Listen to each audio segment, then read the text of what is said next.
En un apartado rincón del Pacífico Sur, los científicos están investigando la creación de estas islas tan peculiares y de su destrucción, a cargo de una fuerza igualmente peculiar, la vida.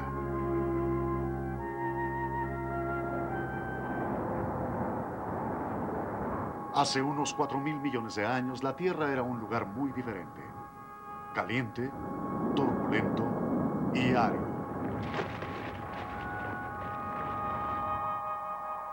Hoy la Tierra está llena de vida. ¿Qué causó esta evolución de un paisaje árido a un planeta viviente? En la costa de California, un científico está explorando los orígenes de la vida sobre la Tierra. Escudriñando la maquinaria de las primeras células, hace estructuras que son ventanas al pasado. En el continente australiano, los indicios en antiguas rocas han reajustado el reloj de evolución de la vida.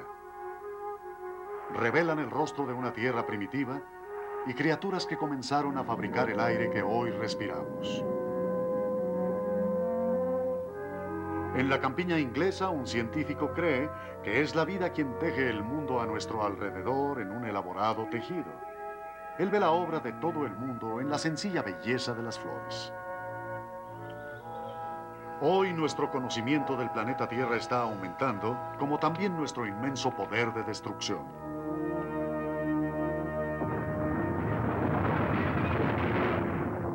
¿Acaso el fuego de un holocausto nuclear transformará este refugio en el espacio en un mundo frío y hostil?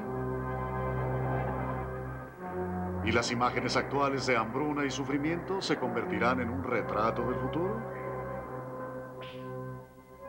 La ciencia ha descubierto al mundo como nunca antes, y aún así nos enfrentamos al mayor de los retos.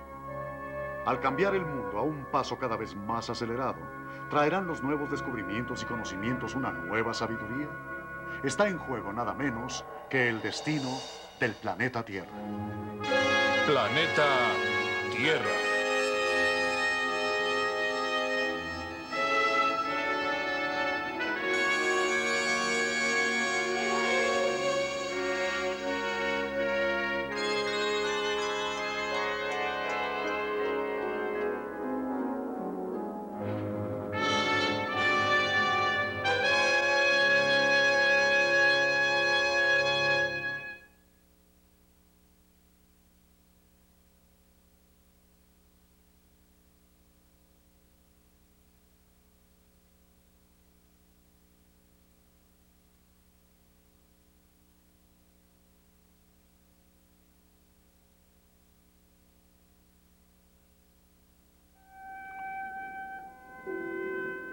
En medio de las azules aguas de un arrecife de coral en el oeste del Pacífico, viven miles de criaturas maravillosas. En este microcosmos del mundo natural hay orden, belleza y un sentido de armonía. Durante millones de años ha sobrevivido como uno de los prodigios de la naturaleza. Entonces, en 1953, el hombre llegó aquí para hacer historia. Destacamento Fuerza 132 presenta Operación Hiedra. Tomen asiento de primera fila para presenciar uno de los momentos más importantes en la historia de la ciencia. En menos de un minuto podrán ver la explosión más poderosa que hayan visto ojos humanos. La detonación será vista en el horizonte en esa dirección. Y he aquí la importancia de este momento. Esta es la primera prueba a gran escala de una bomba de hidrógeno. Este es el principio de la era termonuclear. 7, 6, 5, 4, 3, 2, 1.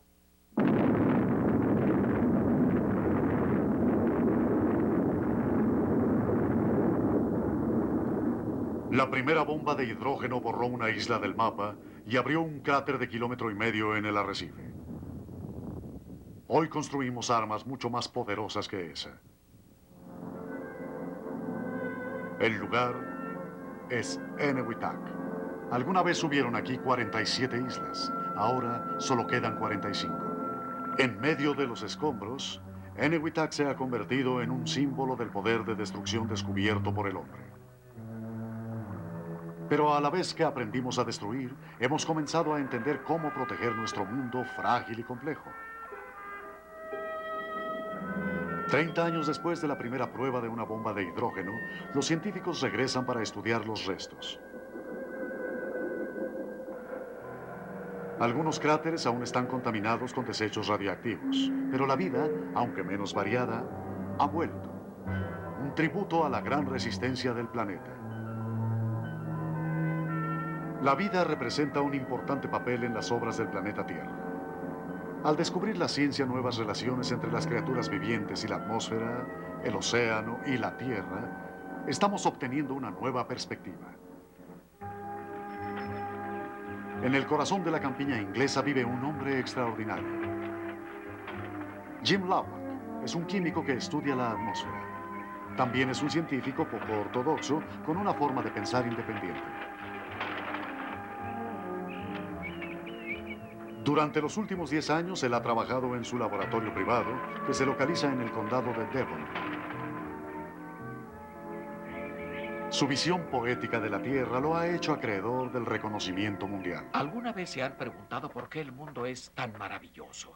¿Por qué la campiña es tan agradable? ¿Y por qué el aire es tan fresco y huele tan bien que lo hace a uno sentirse feliz?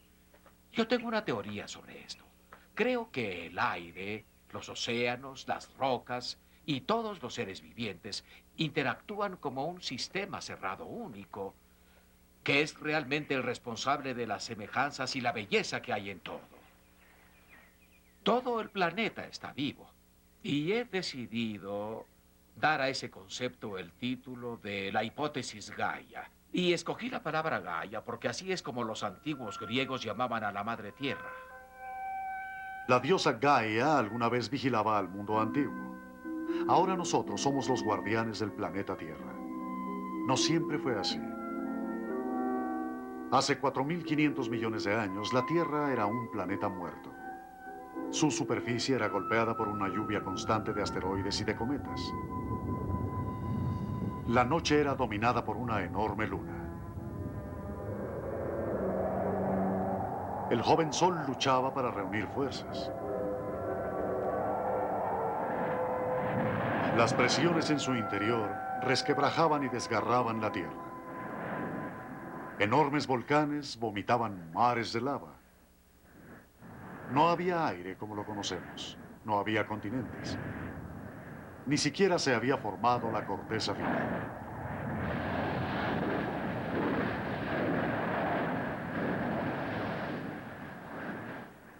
La Tierra parecía un planeta poco prometedor.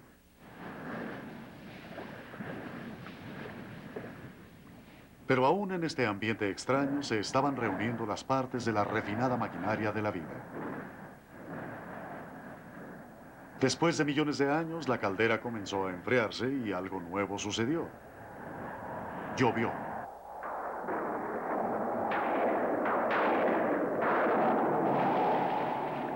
Llovió sin cesar. Cuando las lluvias depositaron nutrientes en los océanos, una nueva fuerza apareció en el planeta Tierra. En alguna parte, tal vez en las orillas de los nuevos mares, la vida comenzó. Al investigar los orígenes de la vida, los científicos esperan entender mejor tanto la evolución como el rumbo futuro del planeta Tierra. David Dimmer es un biólogo de la Universidad de California en Davis. Para él, las orillas de los mares fueron la cuna de la vida. Los pozos como este están llenos de organismos vivientes que compiten por el espacio disponible, por la energía y los nutrientes que vienen en las mareas.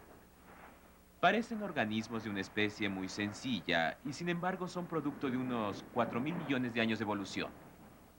Aún las formas más simples de vida son complicadas máquinas químicas compuestas de miles de intrincadas moléculas.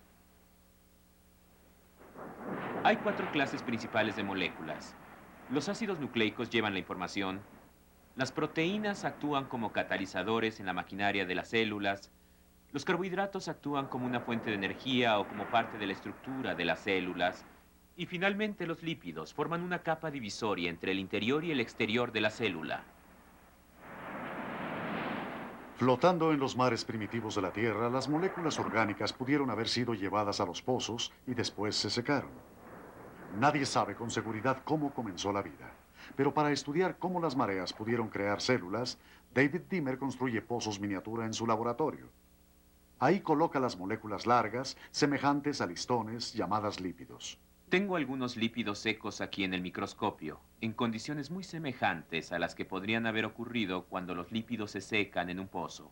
Pueden ver el lípido en este monitor, esta masa amorfa que se encuentra a la derecha. Voy a añadir un tinte en una solución a la izquierda.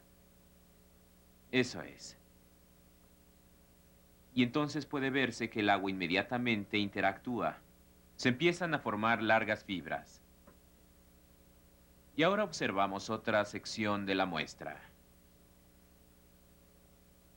Se puede ver que la película, que era amorfa, empieza a formar estructuras.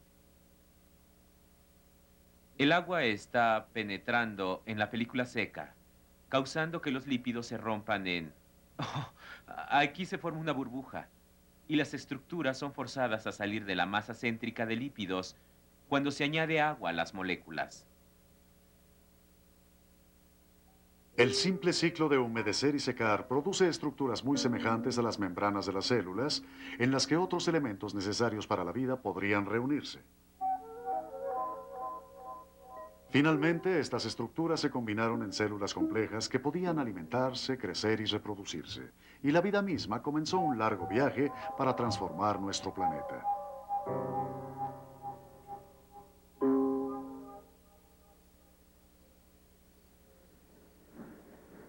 Pero, ¿cómo eran las primeras formas de vida?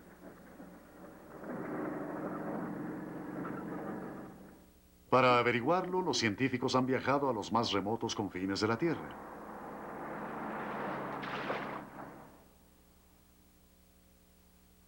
En el noroeste de Australia se encuentra una región tan remota que se llama el Polo Norte, un lugar cuyas rocas se encuentran entre las más antiguas de la Tierra. Un descubrimiento casual en este lugar reveló que el origen de la vida tuvo lugar 1000 millones de años antes de lo que se pensaba. Stanley Aramik vino de la Universidad de California en Santa Bárbara. Yo vine al noroeste de Australia para hacer trabajo de campo sobre formaciones ferrosas. Después de llegar al puerto Headland, hablé con un geólogo del lugar, quien me contó sobre los depósitos sedimentarios que eran explotados en los yacimientos arcaicos en la región del Polo Norte, que estaba en mi camino. Así que yo pasaba por aquí en busca del pedernal sedimentario que normalmente recolecto.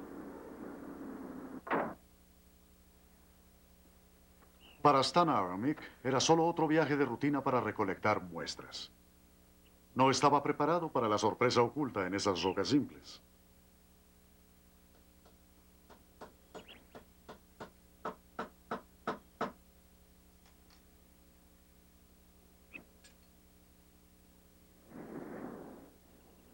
Las rocas que acabo de recolectar aquí son similares a las que yo recolectaba en 1977 cuando visité este afloramiento por primera vez. Y para mi sorpresa, cuando vi en el microscopio la primera muestra que tomé, encontré bacterias y moléculas en los filamentos. Cuando las rocas fueron pulidas y cortadas, Aramik fue el primero en ver la evidencia primitiva de vida. Incrustados en la roca estaban los débiles contornos de una pequeña bacteria de 3.500 millones de años de antigüedad. Sus descendientes aún viven sobre la Tierra.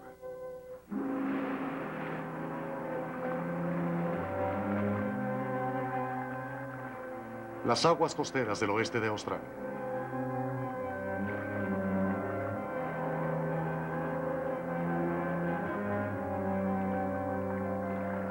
Aquí en la Bahía Shark tenemos un área muy diferente a cualquier otro lugar sobre la Tierra. Sobre la superficie expuesta, vemos que crecen estromatolitos construidos por algas verde-azul. Y nos podemos imaginar que viajamos en el tiempo, hace 2000 millones de años. Así es como pudo haber sido esta playa. Y las estructuras como estas, estos domos, estas columnas se extendían sobre la plataforma continental tal y como existían en esa época. A primera vista, los estromatolitos parecen rocas ordinarias. De hecho, cada estructura está llena de vida. Si nos acercamos y vemos la orilla de una de estas protuberancias rocosas, vemos un color verdoso. Son algas verde-azul fotosintéticas. Y fueron organismos como estos, en comunidades complejas, los responsables de la construcción de estas estructuras. De hecho, aún la superficie de esta roca de aquí es de algas verde-azul. Las algas secretan una sustancia pegajosa a su alrededor. Y esa sustancia atrapa y une el sedimento. Y el alga crece, formando estas enormes estructuras. La aparición de vida sobre la Tierra alteró no solo la apariencia del planeta, sino que también transformó su atmósfera. Organismos como estos inventaron la fotosíntesis. Eliminaban el dióxido de carbono de la atmósfera y lo reemplazaban con oxígeno, y todo eso para hacer posible la vida animal. Algunos piensan que la vida puede ser el mecanismo primario que mantiene a todo el planeta tal como es. Las temperaturas de la Tierra se han mantenido al nivel de las del agua líquida. Sus océanos nunca se han congelado o evaporado por ebullición. ¿Podría la vida ser la razón? Jim Lovelock así lo cree. En su hipótesis Gaia, él sugiere que la vida misma controla las condiciones sobre el planeta. Un científico que estudia las atmósferas, Lovelock desarrolla técnicas para medir cantidades minúsculas de gases. En los años 60, él era consultor de la NASA cuando la agencia espacial preparaba la sonda Viking para que buscara vida en Marte. Él empezó a preguntarse si la atmósfera de Marte podría revelar si había vida o no sobre el planeta rojo. La vida crea gases muy característicos, pero pocos de ellos se encuentran en Marte. Para Lovelock, esto sugería un mundo muerto desde hace mucho. A diferencia de Marte, la atmósfera de la Tierra está rebosante de docenas de gases, evidencia de vida. No podía evitar preguntarme, ¿por qué la Tierra tiene esa atmósfera tan formidable? Está compuesta en su mayoría de gases como los de la mezcla que consume un automóvil. Una mezcla de hidrocarburos y oxígeno. ¿Y cómo puede una atmósfera tan extraordinaria ser la indicada para la vida? ¿Y cómo es que se mantiene estable? Y después pensé, tal vez estamos equivocados. El aire no es solo un medio ambiente en el que flota la vida. Es algo hecho específicamente por la vida para mantener el ambiente como ella lo desea. En otras palabras, la atmósfera, la Tierra entera, es algo hecho por la vida para sus propósitos. Y desde luego, esta es la hipótesis Gaia. ¿Podía la vida mantener la atmósfera peculiar de la Tierra? ¿Y pudo mantener una temperatura templada para sustentar una abundancia de vida durante los últimos 4.500 millones de años? Muchos científicos dudan que la vida juegue un papel tan esencial. Pero Lovelock diseñó un mundo metafórico en su computadora para averiguar si fue posible. Algunas de las críticas más serias a esta teoría fueron hechas por biólogos que decían que no había forma de que la selección natural pudiera dar origen a una entidad global como un vigilante o un presidente que supervisara el planeta y mantuviera las condiciones adecuadas. Lovelock imaginó un mundo simple cubierto por solo dos clases de flores. Flores oscuras que crecen mejor cuando el planeta está fresco y después lo calientan al absorber el calor del sol. Y flores blancas que toman su lugar al calentarse el planeta. Al reflejar la luz del sol, mantienen fresco al planeta, así como la ropa blanca es más fresca en un día cálido. La computadora de Lovelock presenta los resultados. La línea roja muestra la energía en aumento recibida por el sol. La tarea de las flores es hacer que la temperatura se nivele. Al principio, la temperatura sube cuando las flores oscuras cubren el planeta imaginario y lo calientan. Pero al surgir las flores blancas, la temperatura desciende. Solo el simple crecimiento competitivo entre estas dos especies de flores basta para mantener la temperatura del planeta en equilibrio durante toda la historia de su evolución. Aunque muy controvertida, la hipótesis Gaia es una idea fascinante. Llama la atención sobre la contribución de la vida en el mantenimiento del planeta Tierra. La Tierra es un planeta viviente y la vida en él está entretejida con ciclos globales que distribuyen nutrientes a través de su aire, océanos y tierras. Desde el nacimiento hasta la muerte, plantas y animales están unidos a estos grandes ciclos geológicos del planeta.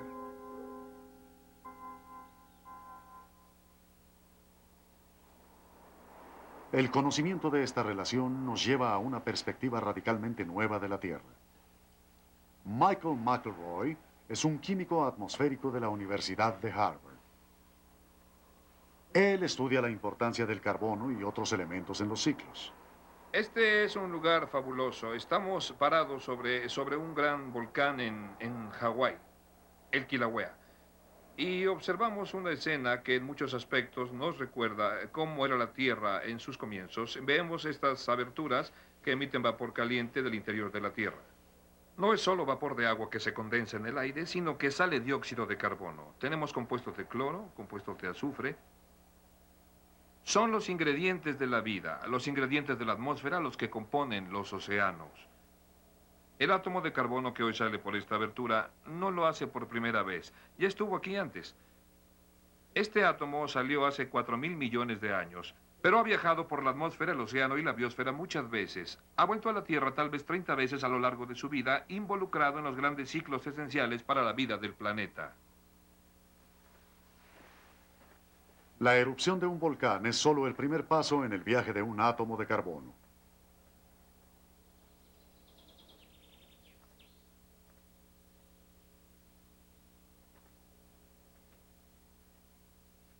Nos encontramos en un bosque de helechos a unos kilómetros de donde estábamos y nos sentimos asombrados por la increíble diferencia, la vegetación de este lugar y la aridez del paisaje que acabamos de dejar. Esto era árido hace 20 o 30 años y ahora aquí lo tenemos. El átomo de carbono es en un sentido la clave de este proceso, con ayuda de otros elementos que cumplen funciones vitales. Pero ese átomo, si lo pensamos, sale del volcán, es llevado por el viento, va del polo norte al polo sur y pasa unos 20 años en la atmósfera antes de que algún árbol lo tome del aire y en 20 años vuelve a ser parte de la materia viva del planeta. Finalmente, el átomo de carbono llega al mar. Le lleva 100.000 años encontrar su camino hacia los sedimentos del suelo oceánico. Entonces, durante tal vez 100 millones de años, se encuentra sobre las placas que llevan materiales a los lugares donde el suelo marino desciende al interior de la Tierra. Ahí el átomo de carbono es cocinado y devuelto en una explosión a la atmósfera, donde la vida hará uso de él una vez más. Esta historia continúa a través de la historia del planeta. Tal vez el átomo ha hecho este largo viaje 30 veces y es esencial en el ciclo de los elementos para la vida de la Tierra. El conocimiento de estos ciclos ha revolucionado nuestra perspectiva sobre la Tierra. Una de las historias más extrañas de los grandes ciclos de la Tierra viene de un pequeño atolón en el oeste del Océano Pacífico.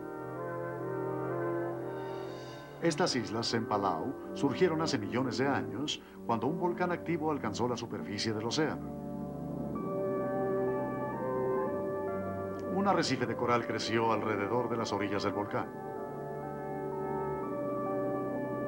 Hoy es el hogar de miles de criaturas que forman el tejido viviente del arrecife.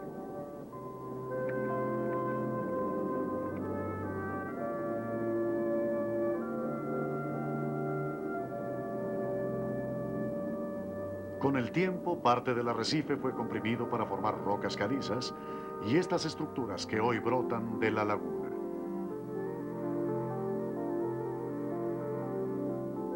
Estas, que son llamadas islas en forma de macetas, fueron literalmente creadas por la vida, pero la vida misma se las está comiendo. Cada una de estas islas está cortada justo al nivel del agua. Los amplios surcos parecen haber sido hechos por las olas, pero las mayores salientes se encuentran en las islas de la parte más protegida de la laguna. La erosión ayuda en la creación de estas formas, pero otra fuerza también entra en acción. Sobre la superficie de caliza crece una delgada capa de algas que secretan un ácido que debilita la roca. Pastando sobre las algas se encuentran curiosas criaturas llamadas chitones. Al comer las algas, también raspan la roca.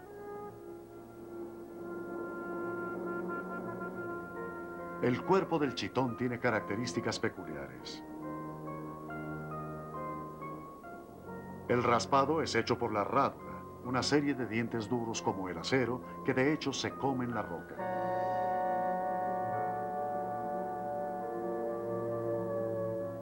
Asombrosamente, los dientes están hechos de hierro, de un mineral llamado magnetita. Están dispuestos en 2 filas iguales, y cuando un diente se desgasta, uno nuevo toma su lugar. Podría parecer que los chitones están dormidos, pero trabajan constantemente, haciendo magnetita y comiéndose las islas de Palau. Un día estas islas desaparecerán, y el delicado juego entre la biología, la geología y la química habrá recorrido un círculo completo. Los cambios naturales como estos constantemente remodelan la Tierra. Pero hoy las actividades de una sola especie están alterando el planeta en forma cada vez más importante. Ningún lugar ilustra mejor la red de la vida que los bosques tropicales del planeta Tierra, bosques que están amenazados.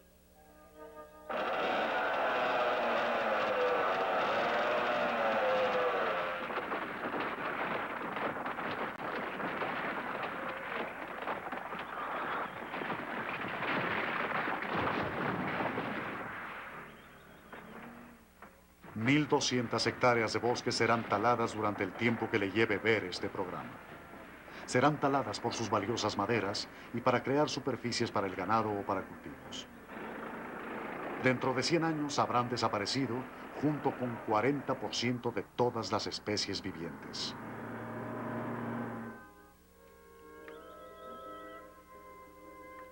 Los bosques se encuentran entre los hábitats más complejos de la Tierra, donde la dura competencia asegura que solo las criaturas más hábiles pueden sobrevivir.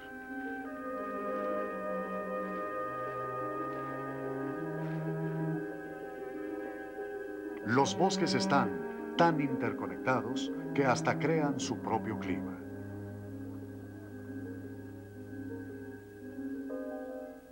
Una imagen de satélite de la cuenca del Amazonas en Sudamérica muestra cómo las nubes aparecen y desaparecen cada día. Humedecen el bosque y después el bosque devuelve la humedad al aire para comenzar el ciclo otra vez. Si los bosques desaparecen, también lo harán millones de especies, muchas antes de haber sido descubiertas.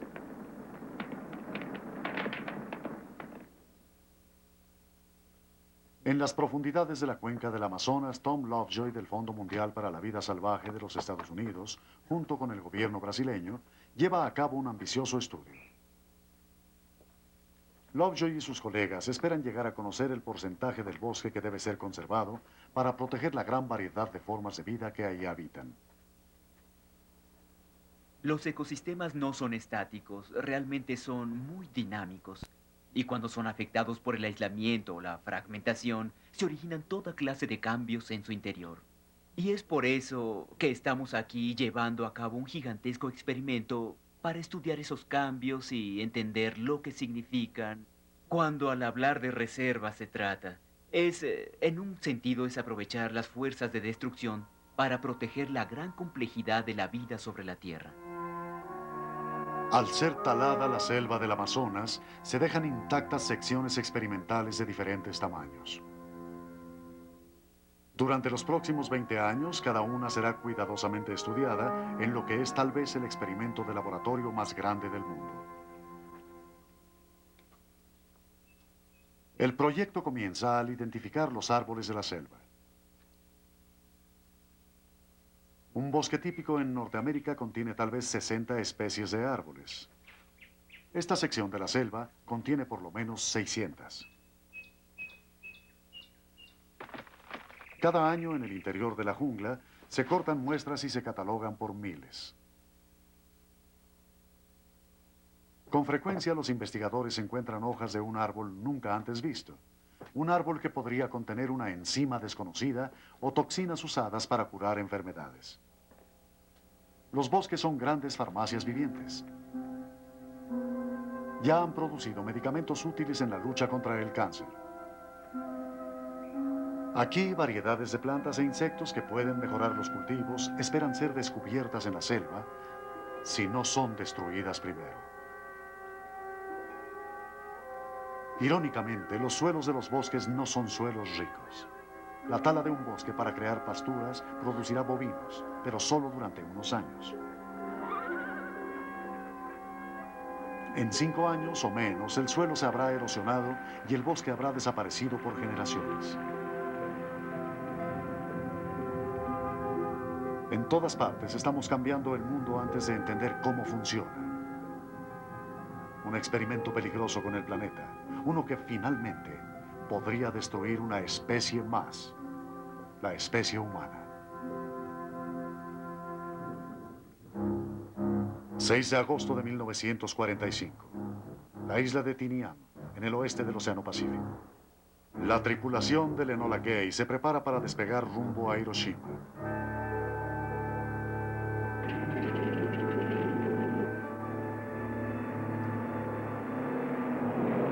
17 segundos después de las 8:15 de la mañana dejan caer la primera bomba atómica.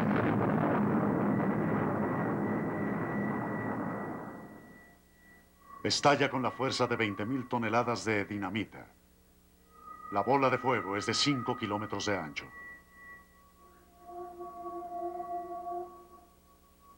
Cerca de su centro, la gente fue vaporizada.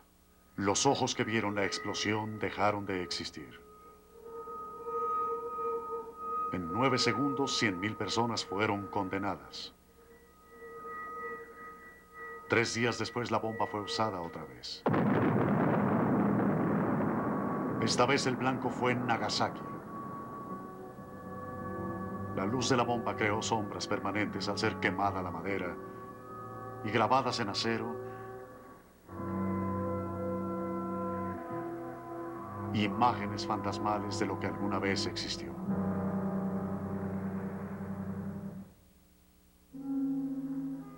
Muchos no vivieron mucho tiempo.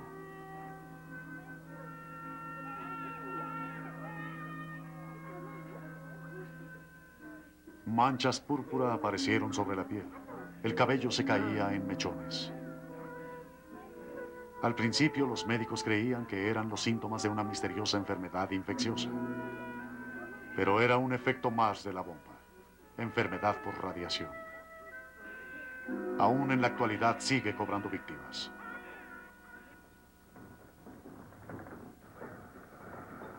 Hoy hay 50.000 armas nucleares listas para la guerra.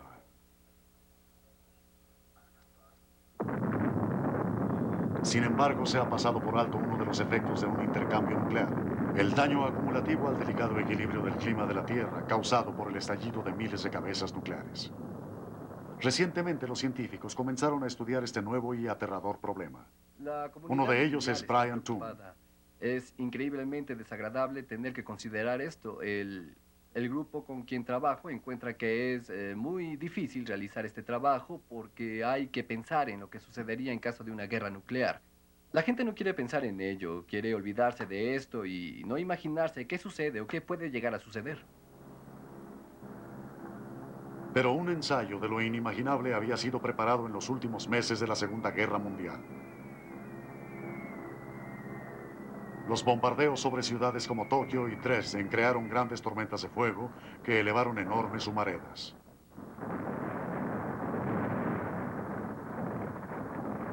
Hasta hace poco se había hecho caso omiso de la importancia del humo. Escuchemos a Brian Toon. Después de considerar durante varios meses cómo las nubes de polvo causadas por armas nucleares al arrojar tierra al aire podrían afectar el clima, descubrimos unas investigaciones de Paul Crutzen y John Birx que sugerían que cantidades masivas de humo podrían ser creadas principalmente al ser quemados los bosques y pastizales cercanos a los lugares atacados por esas armas. Esto es muy importante porque el humo es muy dañino al interactuar con la luz del sol. Es muy efectivo para impedir que la luz del sol llegue a la superficie.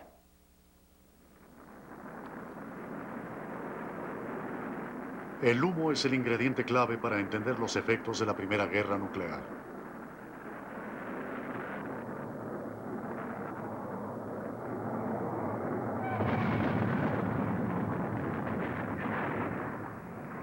Después de la explosión, las ondas de choque destruyen lo que queda en pie.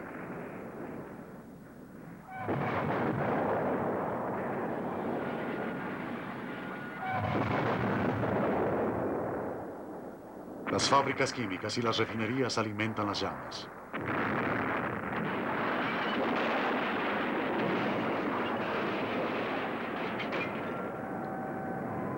Las enormes tormentas de fuego avivan los vientos y envían enormes columnas de humo a la atmósfera.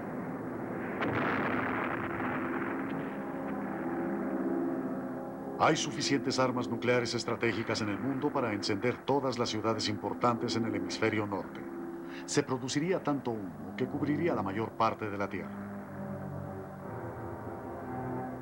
Desde lo alto del Polo Norte, el primer intercambio nuclear se vería como una extraña exhibición de fuegos artificiales. Su fuerza combinada sería 400 veces más grande que la bomba de Hiroshima. Durante los días y las semanas siguientes, nubes de hollín cubrirían la Tierra. Las temperaturas descenderían. El planeta se encontraría preso de un invierno nuclear. Al formarse esas nubes de humo e impedir que el sol llegue a la superficie, las temperaturas descenderían rápidamente. Sabemos por nuestra experiencia cotidiana que en la noche, cuando no hay luz del sol, hace frío. En unos días, la pérdida de luz del sol en la superficie harían bajar las temperaturas en los continentes bajo el punto de congelación. El intercambio nuclear dejaría varios cientos de millones de víctimas. La oscuridad descendería al mediodía y el día se convertiría en noche. Los sobrevivientes se enfrentarían a fríos extremos. Las cosechas y el ganado desaparecerían. Y los lugares que hasta hace unos días eran cálidos, estarían cubiertos de nieve y de hielo. Este primer escenario de una guerra nuclear, basado en un simple modelo de computadora, despertó enormes controversias e intensos estudios científicos. En el Centro Nacional de Investigación Atmosférica en Boulder, Colorado, los científicos se vieron obligados a examinarlo más de cerca. ¿Qué tan exacto era el escenario de un invierno nuclear? Steve Schneider es un climatólogo muy conocido. Con una supercomputadora, él crea los modelos más avanzados del clima global para analizar con más profundidad el invierno nuclear. Su colega Kurt Covey. Lo que vamos a hacer en nuestro experimento es indicar al modelo que suponga que hay humo entre las latitudes 30 grados y 70 grados. En los polos norte y sur, las líneas azules indican temperaturas bajo el punto de congelación. Las líneas rojas indican las temperaturas sobre el punto de congelación. La computadora simula los efectos de la supuesta cantidad de humo sobre el clima de la Tierra. Bien, este es el 10º día, 10 días después de que se supone apareció el humo en las latitudes. Tenemos líneas azules en medio de los continentes. Eso significa que la congelación ha descendido. Se puede ver a Eurasia y observar que el número en ella, el 243 en grados Kelvin, nos dice que la temperatura ha bajado en más de 50 grados centígrados. Si vemos cerca de las costas, por ejemplo la costa oeste de los Estados Unidos, verán que no hay líneas azules. El calor de los océanos ha impedido la congelación en esas líneas costeras. Así que son buenas noticias y malas noticias, ya que había más frío en medio que en el resultado unidimensional y más calor en la costa. Pero hay otro factor. En algunos lugares el frío llegó antes de lo esperado. Este es un caso que nos ha sorprendido. Solo han pasado 2 días desde que el supuesto humo fue inyectado en la atmósfera. Y a pesar del corto tiempo que el humo lleva ahí, se pueden ver pequeñas manchas en azul, manchas de congelación que están comenzando a aparecer en esa gráfica. Y si eso sucediera en primavera o verano, la época de siembras podría tener efectos devastadores sobre las cosechas u otras plantas agrícolas o no agrícolas. Aún hay gran incertidumbre sobre el invierno nuclear. Sin embargo, sigue siendo una posible consecuencia de la guerra nuclear.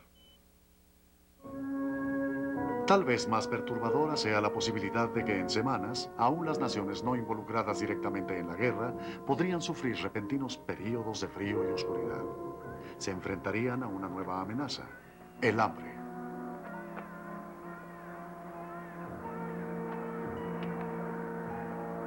Las imágenes de las regiones azotadas por la sequía en África nos son muy familiares.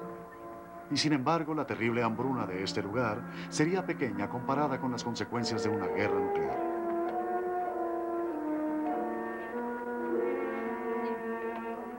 Las bombas podrían matar 500 millones de personas de inmediato.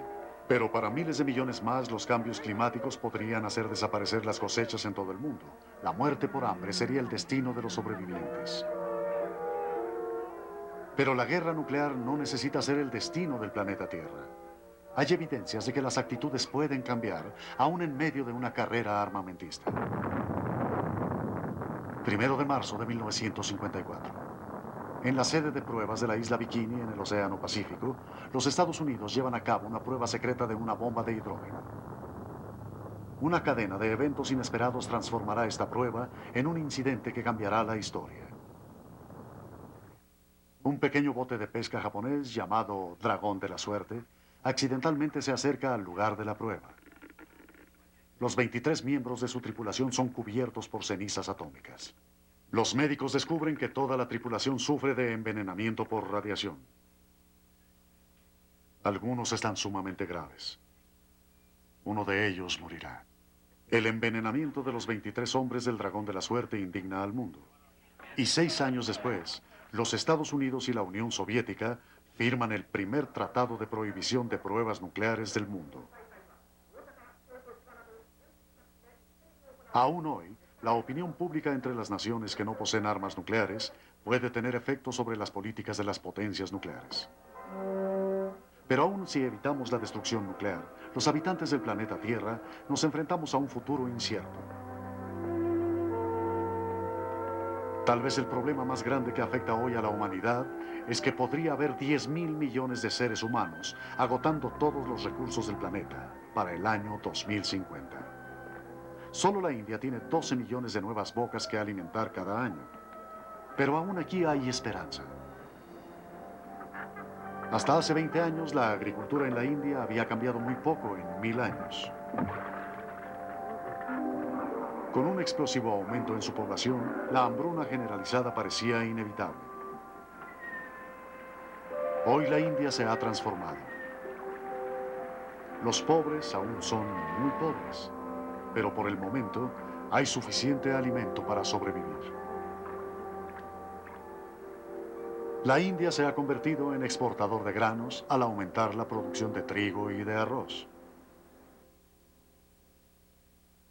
Esta importante revolución comenzó en centros de investigación científica, como el Instituto Internacional de Investigación sobre el Arroz en las Filipinas.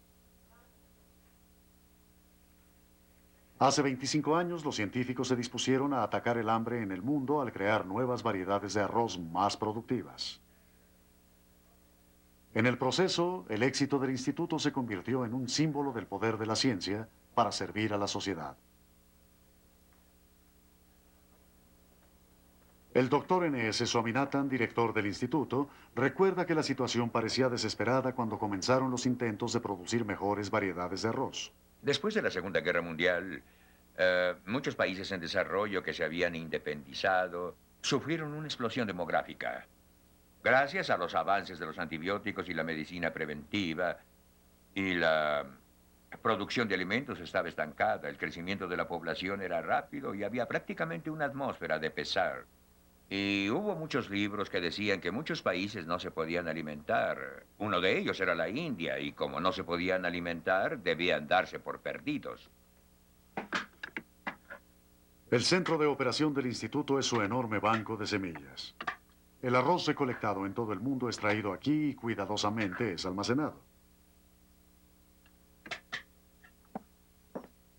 Aquí hay más de 70.000 variedades diferentes, la colección más grande de variedades de arroz sobre la Tierra.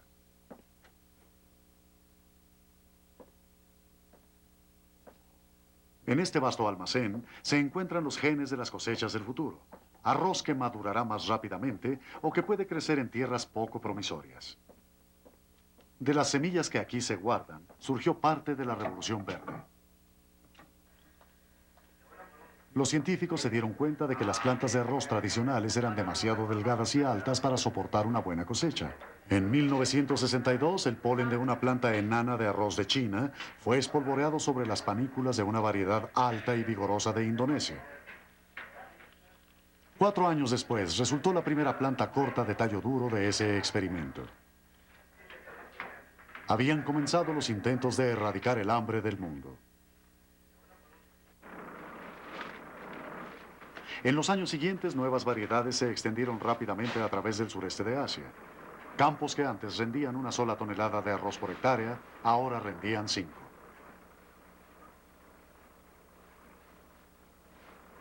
Pero la población ha aumentado al tiempo que la producción de arroz se ha incrementado. Con grandes esfuerzos, la ciencia avanza. Pero aún queda el problema de hacer llegar alimentos a los más pobres. Hoy, 300 millones de toneladas de granos se encuentran en los almacenes de varios países, desarrollados y en desarrollo. Al mismo tiempo, 400 millones de personas irán a la cama con hambre esta noche. Tenemos que resolver este problema. El trabajo del Instituto Internacional de Investigación sobre el Arroz aborda un problema global dando un paso a la vez. Otros problemas globales requieren nuevas herramientas. Hoy la Tierra está rodeada por infinidad de satélites que estudian a la Tierra desde el espacio. Revelan un cuadro de océanos y climas, tierra y vida, el rompecabezas del planeta Tierra. En el Centro de Vuelos Espaciales Goddard, cerca de Baltimore, Maryland, Jim Tucker realza con computadoras las imágenes recibidas de los satélites climatológicos. Él reúne una serie de fotografías globales que presentan el crecimiento de la vida vegetal en la Tierra, información crucial para entender cómo opera el planeta Tierra.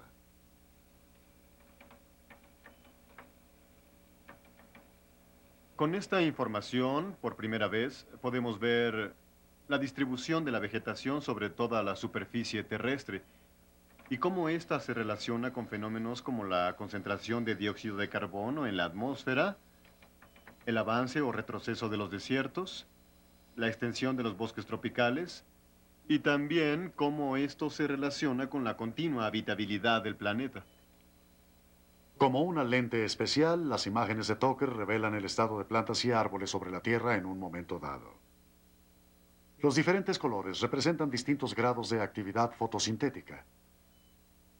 El púrpura de la selva del Amazonas muestra la riqueza de la vegetación. El café claro del Sahara refleja un árido desierto. Tucker ha captado la respiración de la Tierra. Con cada cambio de estación, las plantas avanzan y retroceden. Aquí tenemos unos datos del mes de abril de 1982. En esta época, en abril, no hay tanta vegetación en Norteamérica. Las áreas en la región sur de los Estados Unidos, así como en la costa oeste, crecen activamente, y en las áreas más al norte no hay vegetación presente en esta época del año. Si vemos el mes de junio, el verano ha llegado, y la vegetación está creciendo activamente en la región este de Norteamérica, como vemos en los colores rojo y púrpura. El verano ha llegado a áreas de Canadá y también Alaska. Aunque el proyecto solo tiene 5 años, Tucker y sus colegas comienzan a hacer observaciones reveladoras. Surge un retrato de la sequía. Una de las áreas que hemos estudiado con más detalle es el oeste de África y el límite entre el desierto del Sahara y las áreas con vegetación al sur. Si el Sahara está moviéndose, el satélite y la computadora registrarán su marcha y el tiempo nos relatará la historia. 1984 ha sido considerado uno de los años más secos de que se tenga memoria en este siglo en toda la región del Sahel. 1985 es algo más húmedo que 1984. Cuando tengamos datos como estos de un periodo de 10 o 15 años, entonces podremos responder a la pregunta, ¿está el desierto del Sahara creciendo o se está contrayendo? Y si es así, ¿qué tanto?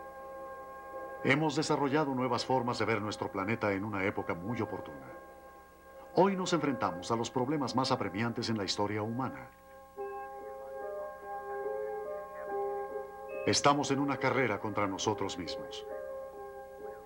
Podemos usar nuestros nuevos conocimientos para vivir con nuestro planeta o vamos a destruirlo. Hay motivos para ser optimistas. Nos encontramos en el umbral de una revolución sobre el entendimiento en el planeta Tierra. Michael McElroy de la Universidad de Harvard. Vivimos una época única en la historia de nuestro planeta. Por primera vez, una especie, el hombre, tiene la capacidad de cambiar el medio ambiente en una escala global. De polo a polo, desde la estratosfera hasta las profundidades de los océanos. Y lo hacemos básicamente por dos razones. Primero, hemos llegado a depender de los combustibles fósiles, el carbón, el petróleo y el gas natural para cubrir nuestra creciente demanda de energía. La segunda, hemos llegado a aprovechar las riquezas de las regiones sólidas del planeta con propósitos agrícolas para producir alimentos y satisfacer la creciente demanda de una población en aumento. Pero al mismo tiempo hemos desarrollado la capacidad de pensar en lo que hacemos, de observar los sutiles cambios e interacciones que ocurren entre los océanos, la biosfera y la atmósfera. El desafío actual es aplicar nuestros conocimientos para elegir el mejor camino hacia el futuro, para vivir en armonía con nuestro planeta y mantener la calidad de vida para todos los seres vivientes. El desafío pertenece no solo a la ciencia, sino a todos y cada uno de los ciudadanos del planeta Tierra.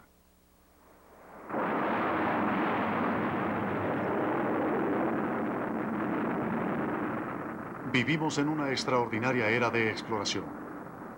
Con nuevos instrumentos y tecnologías, la ciencia ha descubierto una Tierra única y dinámica.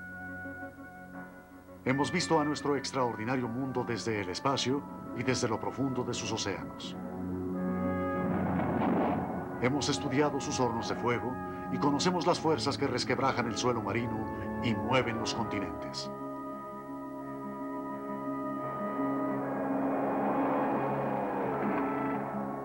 Hemos descubierto secretos en el hielo y en las rocas. Y hemos encontrado una antigua tierra que ha cambiado muchas veces. Imágenes exóticas han revelado el sorprendente poder de la única estrella que da energía a nuestro planeta. Y en nuestras visitas a nuevos mundos extraños, hemos descubierto secretos del nuestro. Nuestros conocimientos crecen a paso acelerado. En los últimos 30 años hemos aprendido más sobre el planeta Tierra que en 3000 años. Pero ante nosotros se encuentra el desafío de una nueva era. Entender verdaderamente el mundo en que vivimos. Nuestra búsqueda encuentra eco en las palabras de T.S. Eliot. No cejaremos en la exploración. Y el fin de nuestras exploraciones será llegar a donde comenzamos para conocer ese lugar por primera vez.